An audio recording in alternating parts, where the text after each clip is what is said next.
I have 5 little rules that you can follow as you find your spark and bring your spark to life.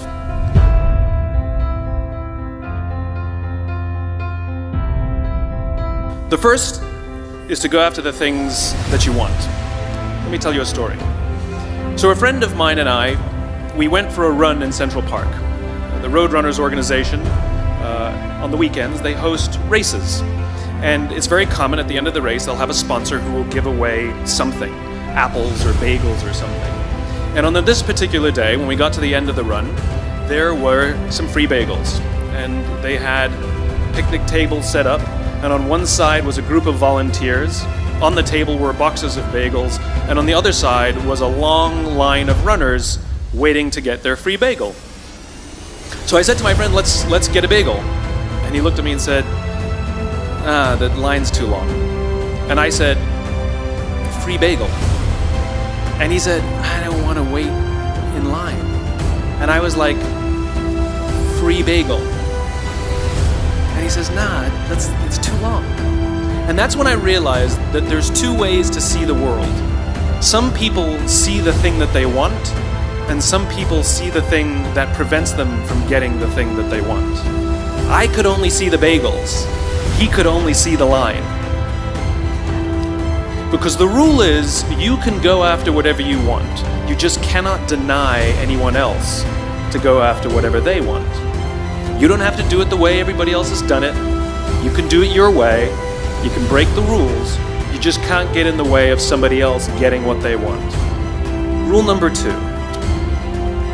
In the 18th century, there was something that spread across Europe and eventually made its way to America called puerperal fever, also known as the Black Death of childbed. Basically what was happening is women were giving birth and they would die within 48 hours after giving birth. This Black Death of childbirth was the ravage of Europe, and it got worse and worse and worse over the course of over a century. And these doctors and men of science wanted to study and try and find the reason for this Black Death of childbed, and so they got to work studying, and they would study the corpses of the women who had died. And in the morning they would conduct autopsies, and then in the afternoon they would go and deliver babies and finish their rounds. And it wasn't until somewhere in the mid-1800s that Dr. Oliver Wendell Holmes realized that all of these doctors who were conducting autopsies in the morning weren't washing their hands before they delivered babies in the afternoon. And he pointed it out and said, guys, you're the problem. And they ignored him and called him crazy for 30 years. Until finally somebody realized that if they simply washed their hands, it would go away. And that's exactly what happened. When they started sterilizing their instruments and washing their hands, the Black Death of childbed disappeared. The lesson here is, sometimes you're the problem. Take accountability for your actions. You can take all the credit in the world for the things that you do right, as long as you also take responsibility for the things you do wrong. It must be a balanced equation. You don't get it one way and not the other. You get to take credit when you also take accountability. Lesson 3, take care of each other. The United States Navy SEALs are perhaps the most elite warriors in the world. And one of the SEALs was asked, who makes it through the selection process? Who is able to become a SEAL? And his answer was, I can't tell you the kind of person that becomes a SEAL. I can't tell you the kind of person that makes it through BUDS. But I can tell you the kind of people who don't become SEALs. He says the guys that show up with huge bulging muscles covered in tattoos who want to prove to the world how tough they are, none of them make it through. He said the preening leaders who like to delegate all their responsibility and never do anything themselves, none of them make it through. He says some of the guys that make it through are skinny and scrawny. He said some of the guys that make it through, you will see them shivering out of fear. He says, however, all the guys that make it through, when they find themselves physically spent, emotionally spent, when they have nothing left to give physically or emotionally, somehow, some way, they are able to find the energy to dig down deep inside themselves, to find the energy to help the guy next to them. They become SEALs, he said. You want to be an elite warrior. It's not about how tough you are. It's not about how smart you are. It's not about how fast you are.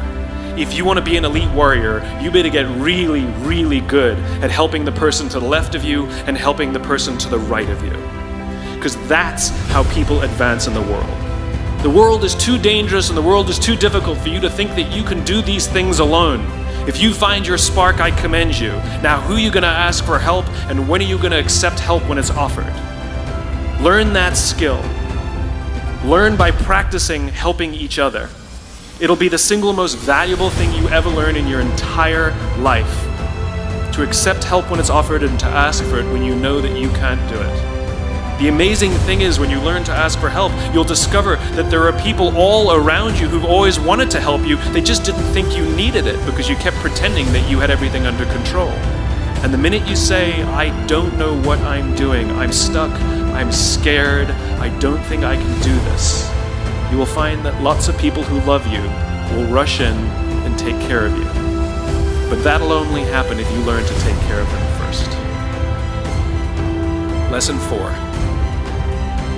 Nelson Mandela is a particularly special case study in the leadership world because he is universally regarded as a great leader. He was actually the son of a tribal chief, and he was asked one day, how did you learn to be a great leader? And he responded that he would go with his father to tribal meetings, and he remembers two things when his father would meet with other elders. One, they would always sit in a circle. And two, his father was always the last to speak. You will be told your whole life that you need to learn to listen. I would say that you need to learn to be the last to speak. I see it in boardrooms every day of the week. Even people who consider themselves good leaders, who may actually be decent leaders, will walk into a room and say, here's the problem, here's what I think, but I'm interested in your opinion, let's go around the room. It's too late. The skill to hold your opinions to yourself until everyone has spoken does two things. One, it gives everybody else the feeling that they have been heard. It gives everyone else the ability to feel that they have contributed. And two, you get the benefit of hearing what everybody else has to think before you render your opinion. To keep your opinions to yourself. If you agree with somebody, don't nod yes. If you disagree with somebody, don't nod no. Simply sit there, take it all in, and the only thing you're allowed to do is ask questions so that you can understand what they mean and why they have the opinion that they have. You must understand from where they are speaking, why they have the opinion they have, not just what they are saying. And at the end, you will get your turn. Practice being the last to speak. That's what Nelson Mandela did. Number 5, my favorite one of all. True story. There was a former Undersecretary of Defense who was invited to give a speech at a large conference, about 1,000 people. And he was standing on the stage with his cup of coffee and a styrofoam cup. And he took a sip of his coffee and he smiled and he looked down at the coffee. And then he went off script and he said, last year I spoke at this exact same conference. Last year I was still the undersecretary. And when I spoke here last year, they flew me here business class. And when I arrived at the airport, there was somebody waiting for me to take me to my hotel. And they took me to my hotel and they had already checked me in and they just took me up to my room. And the next morning I came downstairs and there was someone waiting in the lobby to greet me, and they drove me to this here same venue and handed me a cup of coffee in a beautiful ceramic cup. He says, I'm no longer the undersecretary. I flew here coach. I took a taxi to my hotel and I checked myself in. When I came down the lobby this morning, I took another taxi to this venue. And when I asked someone, do you have any coffee? He pointed to the coffee machine in the corner, and I poured myself a cup of coffee into this here styrofoam cup. He says the lesson is, the ceramic cup was never meant for me. It was meant for the position I held. I deserved a styrofoam cup. Remember this. As you gain fame, as you gain fortune, as you gain position and seniority, people will treat you better. They will hold doors open for you. They will get you a cup of tea and coffee without you even asking. None of that stuff is meant for you. That stuff is meant for the position you hold. It is meant for the level that you have achieved of leader or success or whatever you want to call it. But you will always deserve a styrofoam cup. Remember that lesson of humility and gratitude. You can accept all the free stuff. You can accept all the perks. Absolutely, you can enjoy them. But just be grateful for them and know that they're not for you. Thank you very, very much, guys. You're wonderful.